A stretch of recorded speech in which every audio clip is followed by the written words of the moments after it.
The midday sun spilled across the marble floors of the Bellamy estate, bouncing off crystal goblets and glinting along the rims of polished silver. Outside, the gentle melodies of a string quartet danced on the breeze that moved through open French doors, weaving itself between fluttering tablecloths and the echo of champagne-fueled laughter. The annual Hearts for Tomorrow charity brunch had begun, a carefully choreographed affair where the city's most powerful gathered to sip, smile, and donate just enough to feel good about themselves. Camellia Rhodes moved quietly between the tables. Her steps were light, practiced, and silent. Her uniform was pressed to perfection, crisp white blouse tucked into a modest black skirt that stopped just below the knee. White gloves, spotless. Her hair pinned back neatly. She carried herself with an elegance that went unnoticed, except in those rare moments someone needed a glass refilled or a fork replaced. "Excuse me," snapped a woman in pearls, not bothering to lift her gaze. "This fork has water spots." Camellia offered a gracious, rehearsed smile and took the utensil with delicate care. She did not flinch when the woman sighed dramatically or when the man beside her muttered, "Service isn't what it used to be." She didn't respond when he chuckled at his own wit. Across the courtyard, Mariana Bellamy watched the staff with the careful detachment of someone born to issue commands. A single flick of her manicured hand sent Camellia toward the champagne bucket. The silent language of the wealthy. "Top off the glasses. Keep them smiling." The staff moved like shadows, part of the scenery, never the story. But Camellia was different. There was something deliberate in the way she carried herself. Something unspoken. "I get charity," one guest said, twirling a shrimp cocktail between her fingers. "But why bring it to the front lawn?" Another added, "Sure, she's doing good work, but who's really checking where all the money goes?" They weren't talking about Camellia, not directly. But she recognized the tone, the lazy cynicism of privilege. Wealth dressed up as wisdom. As she moved behind the buffet, she slipped a hand into the pocket of her apron and checked the time on her wrist. A small, natural gesture except for the watch. It shimmered, silver and sapphire, elegant in a way that didn't match her uniform. One of the younger servers noticed, eyes narrowing with curiosity, but he said nothing. Camellia continued her rounds with poise. She smiled when expected, avoided eye contact when required, and listened, always listening. Her ears caught snippets of conversation, bits of gossip, veiled insults delivered behind soft laughter and Chardonnay. She heard them all, and she remembered.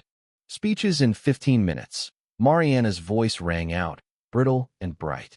"Let's keep the champagne flowing. No dry glasses."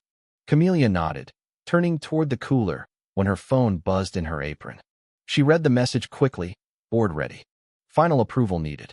Her face didn't change, not even a flicker. She moved between tables with the same silent grace. But beneath her calm, something tightened. A storm was building behind her eyes. The brunch wore on its rhythm familiar, predictable. Roast lamb mingled with mimosas. Guests clinked glasses and exchanged performative compliments. But not a single note of laughter touched Camellia's face. A woman in a floral fascinator snapped her fingers and pointed at her mimosa. "Sweetheart," she said, tone condescending. "I said no pulp." Camellia took the glass wordlessly and turned. Behind her, she heard the woman mutter, "I don't know how people live like that." A man added, "Bet she's got 6 kids at home and thinks this is a good gig." And hey, another chimed in, "At least she's working." That's more than you can say for most of them. They didn't even lower their voices. To them, Camellia wasn't real. She was a silhouette, something to clean their plates and refill their egos. Her fingers clenched the edge of the tray, just enough to steady herself. She breathed in slowly, counted to 3, exhaled, grace under fire. She had perfected it. Then Mariana approached again, her tone sharp as she waved a dismissive hand. "Camellia, those glasses are streaked. Wipe them again." "Yes, ma'am," Camellia replied, though she had already polished them twice. She brought the tray to the prep station, moving slower now, not because the glasses needed it, but because she needed the pause. Her phone buzzed again. She checked that no one was watching and slipped behind a shaded lattice wall where servers took breaks. She answered. "Dr. Rhodes?" The voice on the other end said, formal and professional. "Go ahead," she replied, her voice transformed strong, calm, authoritative. The donations cleared. You're confirmed for the keynote next week. Excellent, she said, watching a guest smear lipstick on a wine glass. I'll take care of everything after this. She ended the call, tucked the phone back into her pocket, and returned to the brunch like nothing had happened. A guest laughed nearby. Maybe we should donate her a vacuum, a woman said, eyes glancing at Camellia. God knows she lives in dust. Camellia smiled faintly, though her stomach churned. It didn't matter. This was temporary. The uniform, the house, the people pretending kindness was the same as character. She continued collecting discarded napkins and empty plates, listening, learning. Her silence wasn't weakness. It was strategy. Because when the world underestimates you, it never sees the strike coming. The music swelled as the brunch neared its conclusion. Dessert trays appeared. Espresso replaced champagne. Guests applauded politely as the pianist wrapped up his final piece. Then came a chime from the front gate. A man in a blazer and polished shoes stepped onto the gravel path, carrying a sleek silver briefcase. He passed unnoticed through the crowd, stopping in front of Camellia. He bowed slightly and said, "They're ready when you are, ma'am." Camellia nodded and took the briefcase, her fingers gripping the handle. Across the terrace, a woman in a designer blouse glanced up from her cappuccino. She narrowed her eyes. Something didn't fit. Nearby, two younger servers whispered, "She drives a Tesla. Did you know that?" "No way. She parked it behind the hedge this morning." "Heels, too." Camellia stepped inside the mansion's sunlit corridor, her shoes silent on marble. She passed portraits of unsmiling ancestors and rooms filled only for show. She entered the study and locked the door behind her. The air changed instantly. Cooler. Still. Private. She opened the briefcase. Inside was a matte black laptop, sleek and secure. As the screen lit up, the truth appeared in blue light and data streams, encrypted dashboards, market trends, private equity portfolios, scheduled board meetings. One window displayed a keynote agenda, an author of Forbes interview draft. Her name featured prominently, Dr. Camellia Rhodes, founder and CEO, Luminar Trust. She scanned the document with focus, adjusted a few items, and saved her changes. She paused only at an email marked, "Final profile approved." She smiled. Not smugly. Quietly. Calmly. The laptop closed with a soft click. She straightened, smoothed her apron, and unlocked the door. Outside, the world was still clinking glasses. It was time. Mariana Bellamy stood beneath a white trellis, orchid blooms cascading behind her. She tapped her glass with a fork. "Everyone," she beamed, "thank you for joining us at the 7th Annual Garden Hearts Brunch. This event supports tech education for underprivileged youth.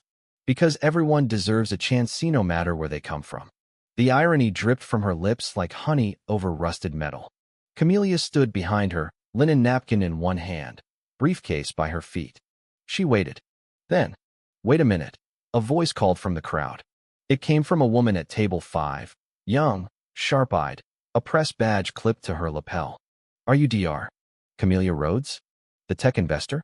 Wired 100 last year." Silence dropped like a curtain. Mariana froze.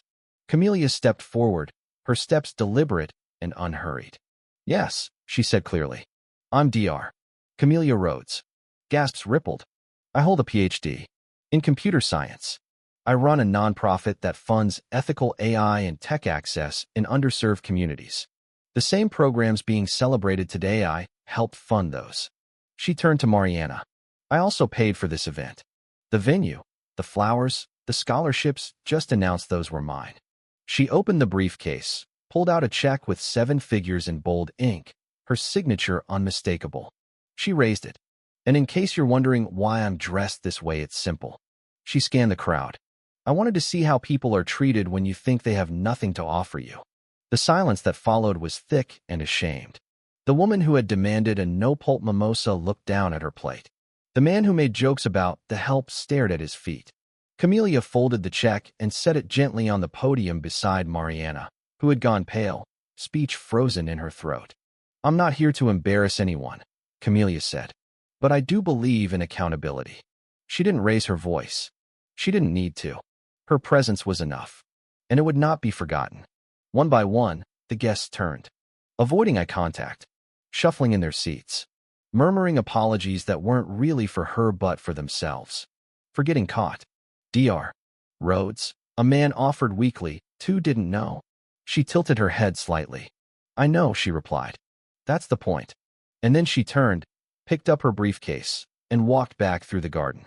No one stopped her. The valet who had ignored her earlier now ran to open her car door. She nodded graciously, stepped inside, and disappeared down the driveway. 15 minutes later, she stepped off an elevator onto the 43rd floor of the Luminar Trust headquarters. Her assistant greeted her with updates, figures, and news from the Singapore team. Camellia smiled, not because she had proven them wrong, but because she never doubted who she was. And now, finally, they knew her name. And